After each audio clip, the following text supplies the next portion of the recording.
Welcome to Needle Stack, the podcast for professional online researchers. I'm your host, Matt Ashburn, and for once, I've never lost a sock in the clothes dryer. And I'm Jeff Phillips, tech industry veteran and curious to a fault. Today, we are kicking off our series covering the SOC, or Security Operations Centers, as well as cyber threat intelligence. And to get started, we're joined by Rob Fuller. Rob is the Red Team and Cyber Threat Intelligence Director at a major U.S. airline. Rob has substantial experience in running red teams, including going back to his time as a Marine, and he's also a founding member of Nova Hackers and served as a senior technical advisor for the sitcom Silicon Valley. Rob, welcome to the show. Thanks for having me. Thank you. Let's to get started. Can you tell the audience members who may not be familiar with what a red team does? Define it and what it does, and then also, because of your background, does it function differently at all in the commercial enterprise space versus when you were in the public sector and with government? Sure. So first, I just wanted to say I don't believe you, Matt, on not losing a sock. It actually never happened, and if it did, that would be a Thanos snap moment. So I don't believe you. But from a red team point of view, the definition is all over the place depending on who you ask. So this is my definition of it. So red teaming is essentially, and we might get to what they're supposed to do or what they are doing.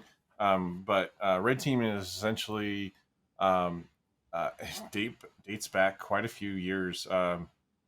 Some things I've read put it back into the Crusades. Even some places talk about it all the way back to or just with military, U.S. military. I can't really find a real good set in stone this is when it came about, but essentially the idea is you have a quote unquote red team that goes up against a quote unquote blue team, and the red team is made up of people from the blue team, traditionally from history. So a military unit would take a portion of that unit and put them as the bad guys so that they can test to see how well they're trained, right? So you can only train so much. You can get to the point where you feel that you are proficient in something, or everyone in your unit would act a certain way, but you never know until you come under fire, right? The famous Mike Tyson quote, "Every plan survives until you get hit."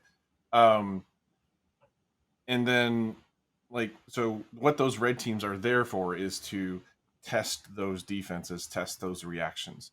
So in the cyberspace, that's very much the same thing, right? So a red team is designed to go against the blue team in a very collaborative way, where they are talking about the strategies and everything that they're doing and how to improve upon. So general sense, that is what a red team is designed to do from a vocabulary point of view.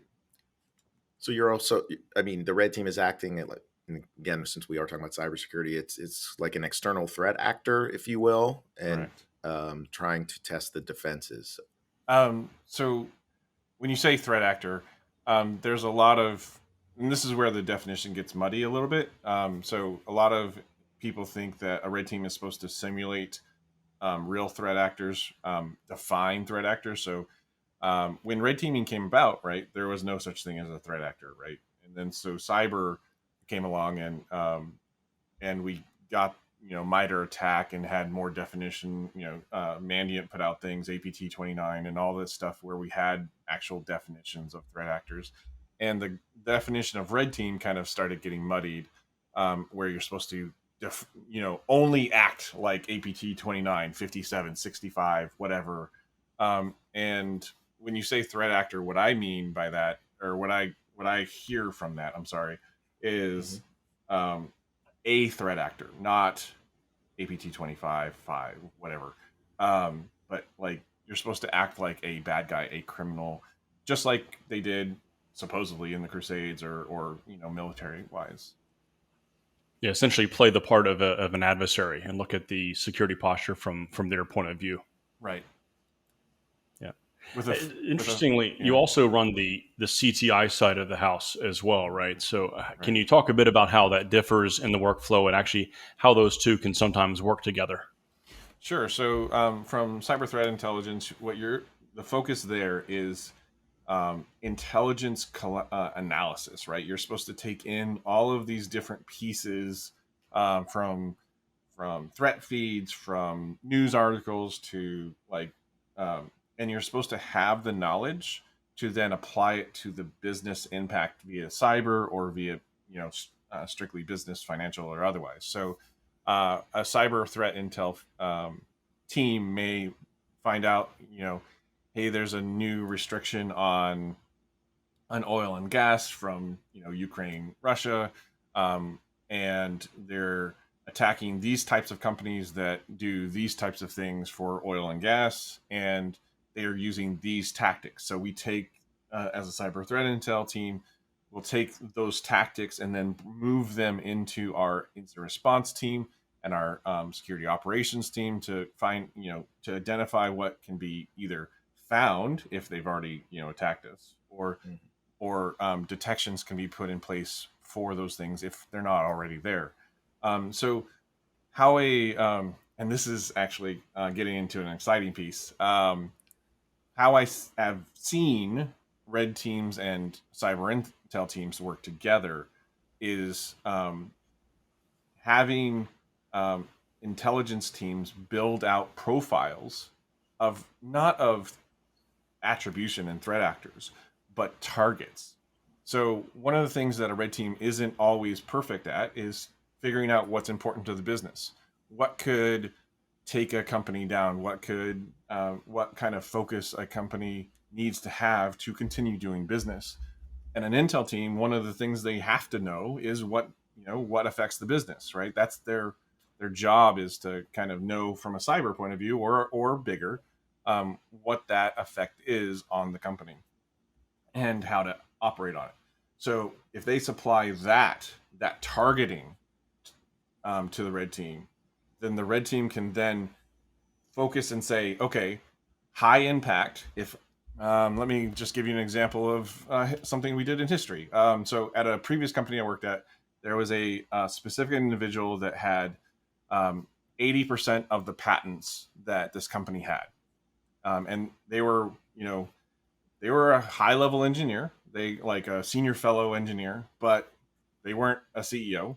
They weren't an executive. They weren't anyone that a traditional criminal threat actor would be on a target list for. But they definitely would, that person leaves or gets fired or gets attacked. A lot of data is going out the window. A lot of, impact of the company for years to come, because they would have had all of the research that company was doing for a very long time. So not even on the radar. But, so the Intel team put a package together and said, hey, this is this person's, daily life. This is what they access on a day-to-day basis. This is, the pieces that they have access to inside the company. And then the red team took that and then developed a scenario where they went after that individual to then pull, not intentionally pulling apart their life, but like from a cyber point of view, how many ways that a threat actor could go after that, because that's the real impact on the other side, where like real criminals and real organizations, from depending on the country of origin, they have different motives, right? So like China is after intellectual property, so like a Chinese threat actor would go after this person. And so we when for the red team essentially did the engagement again around that and put more protections in place for that individual. So they went from being just a standard, like a high level engineer, which didn't really warrant any particular insight from an attacker point of view, or from an incident response point of view, from a security operations point of view, and then we added them to the high value targets list. Essentially, was what we had, where any anomalous action on that person was then detected, just like we had for all the CEOs and executives and all that stuff already. So we started adding people into that because of this type of engagement. So that's a long-winded. Sorry, that's how No, Intel and Red Team can work together. that's super interesting. Diving a little deeper into the threat intel team. So you mentioned they have access to all kinds of data, different feeds that are this information coming inbound. Um, do do your analysts ever have to conduct any online research external to the company and about external threats? And I ask that because a lot of our audience, around OSINT and doing online research. And so my question is, if you have to go out as a threat intelligence analyst and engage or look for information, are there any best practices or protections that your team looks to follow? Sure. And I'd like to swing this a little bit to the Red Team side of things, Okay. because so from a Red Team point of view, one of the things that I always really enjoyed was when instant responders would start acting on my things. So I actually wrote a tool called VT Verify that essentially would look for Virus Total, and as soon as my bad stuff was uploaded to Virus Total, I would get notified. So I knew when I was burned, right? And so from a criminal threat actor point of view, there's a lot of these phishing emails and other things that go on that have very unique IDs for exactly who they sent it to. And if you try and expand a URL that has been shortened, whatever site that you did that on, or whatever tool that you use to do that, is going to request those additional pages. Like if it's Bitly or whatever to that concatenated that string or that link down, it's going to request those pages to go and expand it further to find out where it goes to. And that means there a request is going to go to the attacker to expand that. And so me as an attacker, I know when that happens, right? So pulling this all back to your question, is very, very dangerous to research, even on with the most, even if it's Google, different pages or different links that an attacker has sent. So from a threat intel point of view, we come at this twofold. We have vendors that are very experienced when doing this. So if there's a super sensitive thing that we want researched, we have a couple vendors that are really good at hitting the dark web and going and have profiles that are well established and can dig in and sometimes like purchase credentials that are on the dark web for sale and do that for us, where that takes a lot more like backstory and history, but other research that is less sensitive, and we have playbooks for where that line is essentially, you can do on websites and things like that. So open source intelligence gathering is kind of a sensitive topic. You have to know when you're tipping your hand versus when you need to go a much more sneaky route. And that is a blurred line that needs some technical knowledge. There really isn't any way to get around that. You brought up an interesting point that I think a lot of people may not normally consider, especially if they're new to CTI or SOC, right? And it's that threat actors or adversaries, whatever term you'd like to use, they know who they're targeting. If it's a closely targeted compromise, right? They know who they're sending emails to. They know who they're targeting, and many times they do, in fact, customize those links or those attachments and the subsequent malware for that individual. So I'm thinking of one case as you were talking about that, where a very high-profile person within the organization was targeted, received an email with a link. That person clicked on it, whatever, nothing happened as far as the person could see, but then thought twice about it, right? And so contacted the SOC, did the right thing. And when he contacted the SOC went, looked at the same link, and nothing happened. It was just benign. Everything looked fine. So the SOC in that case said, "Oh, you should be fine. There's no malware there. Everything's okay." What that SOC analyst didn't know is that it was a fire once piece of malware, and once that link was visited that one time with a fingerprint that looked consistent with a physical machine, not a virtual machine, It then deactivated the malware that was attached to the link, and then it inserted some benign content instead. So that's a really important point that you make, and that's a really key thing for folks to keep in mind, especially if they're on the CTI side of things. I'll do you one better. We had an engagement where, as a red teamer, we sent an email off to a bunch of executives and a bunch of people as a phishing link.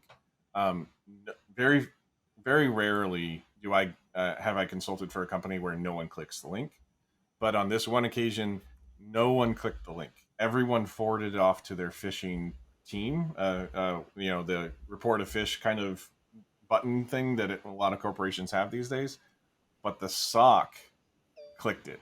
They opened it up to go research it, and from the exact same host, we got a ton of clicks because it was this one person doing this inside of a VM, which he thought was a safe way of doing it. He loaded up the page, and for each person that had reported it, he was clicking to look at what was happening on each one of those hosts. It wasn't a sandbox. It was just his own VM that he was doing the research on, and we got access to that VM, and he wasn't reverting it every time. And because we're inside of that VM, we didn't do anything on that system, but that system was not disconnected from the network because it was on his work machine on the corporate network. So we started expanding from the SOC analyst's virtual machine. So it's very, it takes a lot to set up a safe environment to do something like that. Yeah, it does. And the need to click things seems to be ingrained in everybody's, It is. everybody's personality. For some reason, they really, really want to click things. And I'm thinking back to, it's probably like DEF CON 13 or something back in 2003. So I'm probably showing my age a bit here. But at the time, phishing emails and that type of thing wasn't a viable attack. It was just not heard of back then. It was more focused on the perimeter, getting through the IDS, IPS, or firewall, right? But this really ooey gooey intranet, right, that you can get to with really very few security precautions. So there was a security researcher from SensePost, and I remember this because it had a big impact on my career, actually. A security researcher from SensePost, and he's like, why are we going after the IDS, the IPS, the firewall? Those things are hard and that's really tough. Why don't we just go straight to the user and have them click something that will then give us access as they have it, right? And so in his presentation, I'm remembering that he was doing a red team of a penetration test of a bank, a very well-known bank that he was hired to go and test. And he thought he would try out this fairly novel attack method at the time. And I remember him saying that they disguised this attachment as a screensaver. Hey, we're from the bank. Check out this new screensaver. It's themed, it's branded, whatever. Sounds pretty boring to me, but apparently one guy, I remember this, clicked it 3 times trying to download the thing, and he just kept installing the malware over and over and over again because he really wanted that free screensaver. So there's some very silly things that people will click to view or try to install or access. And I say that because that's almost 20 years ago now. It's about 19 years ago. And those same attack methods are still super successful today. Human nature really hasn't changed very much in that regard. Ooh, you were getting me very close to a soapbox. I don't know if you want to be on. Step on up, Rob. I don't believe in security awareness training. I think that it is not their job to be a security professional. It's like they're a forklift driver, they're a finance person, they're an HR representative. I don't believe that users should know what a phishing email looks like. I don't. I think that we as security professionals need to do a better job at making it so that they can click whatever they want and it won't do anything. I agree. And my pet peeve, actually, I think it's okay to give them training. Here's some bad things that can happen. But what really rubs me the wrong way is when you try to instruct users to don't click a suspicious link. I've seen that probably thousands of times in my career, that guidance given out by SOCs and security professionals, right? Tell your users, don't click a suspicious link. what the heck do they know? What looks suspicious? If it was suspicious, they probably wouldn't click it anyway. Right. So it's really unhelpful advice that many times professionals give folks. Agreed. And As the non-practitioner here, I'll echo that it's not often super helpful to me. And it's that also that really, urge to click. yeah, it's also really bad to fault them for it too. Like, oh, you click, our test email or our test phishing, security awareness thing. Now you have to go through 4 hours of, and you know what they're going to do with that, right? Like everyone on the planet, I think HR is the only people who actually go through their own training, and maybe not even then. But everyone's going to click next. Like us as a red team at a previous company, we found that you could just do a slash certificate at the end of or for our corporate training, and it would just finish the training for you. Like That's great. no one does corporate training in the way that it's intended. So why do we expect the security awareness one to be different? Yeah, the punitive response is also one that really doesn't sit well with me, right? I've seen Yeah. all spectrums throughout my career, but the ones that really stick out as being unhelpful are those where you have a CISO or a CIO that says, well, they didn't pass the security training, or they didn't pass the penetration test, where they clicked a link that looked pretty convincing, frankly. But that's fine. We're going to punish them by revoking their access to the internet, or revoking access to something, or shaming them in some way. That is really counter, I think, to security interest completely. Absolutely. It's not the way to go. And frankly, it's probably trying to compensate for their own failings when it comes to their security program, right? Because to your point, Rob, the security should be in the background functioning. The user should just be able to use things and not have to worry about whether they are using it appropriately or not. Exactly. It's exactly like finance. I should not have to worry that finance is going to pay me my paycheck. Yeah. I should Well, not I was thinking, when you said that, I was thinking an ATM. I was like, yeah, you're right. I go to the ATM, I put my card in, I put my PIN in, and I get money. I don't think about the security behind it, right. because I'm just a user of that machine, and it works as far as I'm concerned. Yeah. Anyways, sorry, soapbox done. Soapbox That's off. excellent. Yeah, Jeff, I'm sure. Sorry, we've taken up some time here with SOC stuff. That's my thing. So No, it's that's awesome. I did want to step back, Rob. In your intro, I had mentioned you had founded a group called Nova Hackers, and I know you're involved when we were talking earlier in another group. So I wanted to ask you about some of those. What is Nova Hackers? What Sure. have what have you gotten involved in, and why do you get involved? So, oh man, so Nova Hackers started in 2009 after I saw DEF CON groups, or DEF CON, I think it's called groups. The DEF CON groups, they met all over the world, and I went to when I first started getting into InfoSec in 2005 ish. I wanted to, get involved. I learned about, went to ShmooCon for the first time. Wanted to get more involved in the community because this felt like home. Like I loved the industry, and that's past tense. I still love the industry. I really wanted to get involved in my local group, so I went to a DC 703, I think it was, group, and they just sat around drinking coffee, and there was no like conversation. No, everyone was government employees, and they were just unwinding from their day. And I went there expecting, hey, this is going to be like a little conference. I'm going to talk to people, and they're going to have stories. I'm going to learn a ton. Nope. There was 3 meetings that I went to before I got fed up with it, and I was like, these guys just want to unwind, which is cool, fine, but like it's not a DEF CON group, at least in my definition.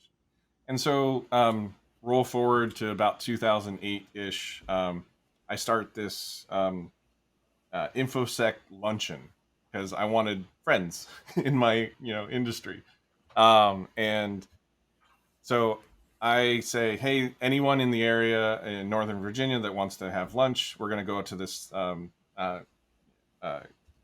Chinese restaurant, and I set up a table for it. No one showed up, and it was way out of the way. It was close to me at the Pentagon, but way out of the way for a lot of other people. So I'm like, okay, no one's going to show up to this thing.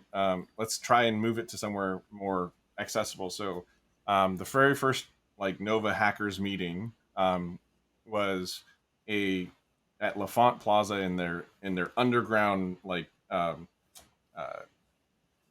food court, That place is and depressing. it super is. It super is. I didn't know that at the time, but like it was suggested that that is the place. But a good location though for the crowd, I think. Yeah. Yes, Yeah. and so I had 13, 14 people say they'd come, and I'm like, cool, awesome. I will get there early, and I will save space. So I am sitting in the LaFont Plaza at one of the restaurants that we had designed, picked out, saving like 6 tables for people. And if you've ever been to LaFont Plaza or any of the restaurants there are not that many tables. And so people are looking at me like frustrated. They want their lunch. I'm just sitting there. I sat there for like an hour. No one came. And so I'm like, this is last try, third time's a charm. I'm going to go again. We do this one more time. And 13, 14 people say they're going to come. And again, I show up. I save, 4 tables this time instead of 6. And one person shows up and he's late, but he shows up, and that's Chris Gates, Carnal Lineage, my co-founder for Nova Hackers. And he's like, "Where's everybody?" I'm like, "You're it." And after that, so what Nova Hackers came out to be after we, started to actually have people showing up was essentially a clone of AHA, which is Austin Hackers Association. And what this is a group that has a really cool way of doing things, I think. And that is, if you show up, you have to present. And it is a collaboration and what is the word, where you have to keep contributing. It's essentially a group where you have to keep contributing, or you're no longer part of the group. So you present. We have a 6-month rotation now. Essentially, you have within 6 months you have to give another presentation, and it's Chatham House rules. So anything that is talked about there, you can use. Sort of like TLP Red. You can use it in your day to day, but you can't say where it came from or act on it publicly. And what's really awesome is that we accept you can present on anything at Nova Hackers. We had one person who was just getting into InfoSec talk about intro to Python, which there are plenty of people that went directly into InfoSec and didn't do any programming, so that was really interesting for them. We had someone talk about hacking their coffee machine, which was like amazing, and making the best brew through a like a Frankenstein version of a coffee machine that connected to the internet, so you could have like before IoT was a big thing, like an IoT device coffee machine that would start up in the morning and push a button and do all this stuff.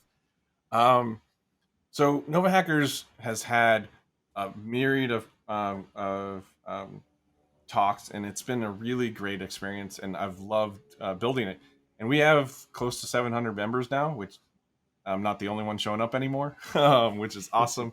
And it's been one of the most rewarding situations and one of the most challenging too, because managing like expectations and relationships of 700 members is really tough. And so we have a lot of pretty direct rules that basically don't be a butthead.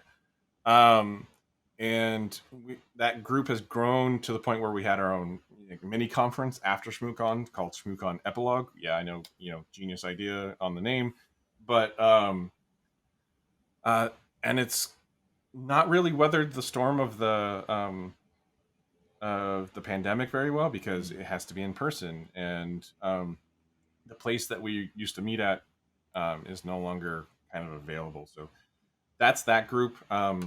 But it's been a really rewarding and awesome experience to manage that group, run, but also just sit and learn. So we meet monthly, or did meet monthly. We're still kind of going, but we're figuring it out. Monthly, every second Monday of the month, and I learn every single time I go, and there's stuff that is just from the myriad of experience.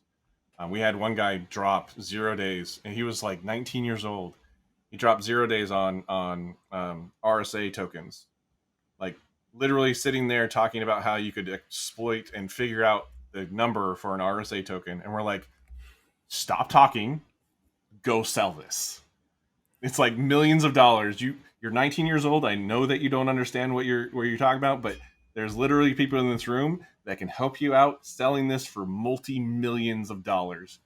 And yeah, but like that's the space Nova Hackers operates in, from Python intro and coffee hacking all the way to RSA 0 days. Yeah, that's awesome, man, and great job on getting that up and going and keeping at it, because it's a lot of work, as you said. Yeah. So one final question, I guess, and this is a bit of a fun one, maybe to close on. What was it like consulting on Silicon Valley, and any thoughts on representation in TV and media of security researchers? Oh, that last bit might take a while. But ignore that then. Fine. How did you like the experience with Silicon Valley? Yeah. So first off, I was super excited having the opportunity. My a friend of a friend of a friend was kind of how I got on the show, and I was ecstatic just to have the opportunity to do it. And then they sent the contract over, and it was like $1,200, and I'm like, what? And it's $1,200 for the entire season. I'm like, okay. I guess that means I'm 5 hours here and there, like total 10 hours maybe. That's like one step above working for free for exposure. That's exactly what this was, essentially. But what I didn't realize was that they were going to be recording well into the night on the West Coast. I'm on the East Coast, and they would call up at 3 a.m. and I was expected to answer at 3 a.m., 4 a.m., whatever time, and answer questions from a hacker's point of view, from an InfoSec point of view. This didn't happen a ton, but my wife didn't like it at all. And I'd, get up at 3 a.m., walk over to my computer, look at the lines that they had for that night, and they had rewritten or whatever. And I'm like, nope, that doesn't work. So that was season 2. Season 3, I got to help build a character. So the hacker character on season 3, I had a heavy hand in about what they act like and who they would like their morals and everything. The female girlfriend of Dinesh. And then season 4 and 5 didn't really get called at all, which I still got paid for the season, but there was no InfoSec or hacker stuff. So that worked. But season 6 is hands down one of the coolest experiences I ever had. They invited me out to sit in the writer's room for to spell out the entire season and how the show ended. And sitting there with Mike Judge and the rest of the writers, I will never forget that experience, and there is no amount of pay that I would exchange for that experience itself. So that's awesome. Overall, awesome experience. It didn't start out very well, but it was amazing. I got to go to TV premieres too. I didn't know TV series had premieres, but I got to go to those. One of the cool things is like my seat for the very first premiere I got to go to was next to Jason Statham. Dude didn't show up though, but like I have a picture of me sitting next to the marker for his seat. Next to you his sign. You got to sit next to his seat at least. So yes, I got to. That's awesome. Rob, thank you so much for joining us today. Really appreciated the conversation, as always. And for those at home, you can always follow him on Twitter at Mubix. That's MUBIX on Twitter. And you can also read more about him in our show notes. And as always, if you liked what you heard today, you can subscribe to our show wherever you get your podcasts, watch episodes on YouTube, and also view transcripts and other episode info on our website. Be sure to follow us on Twitter as well. Needlestack_pod is where you'll find us there. We'll be back next week with more on SOC analysis and some other steps you can take in a SOC. And to register, you can visit Authenticate, that's authentic with the number 8.com/Needlestack. We'll see you then.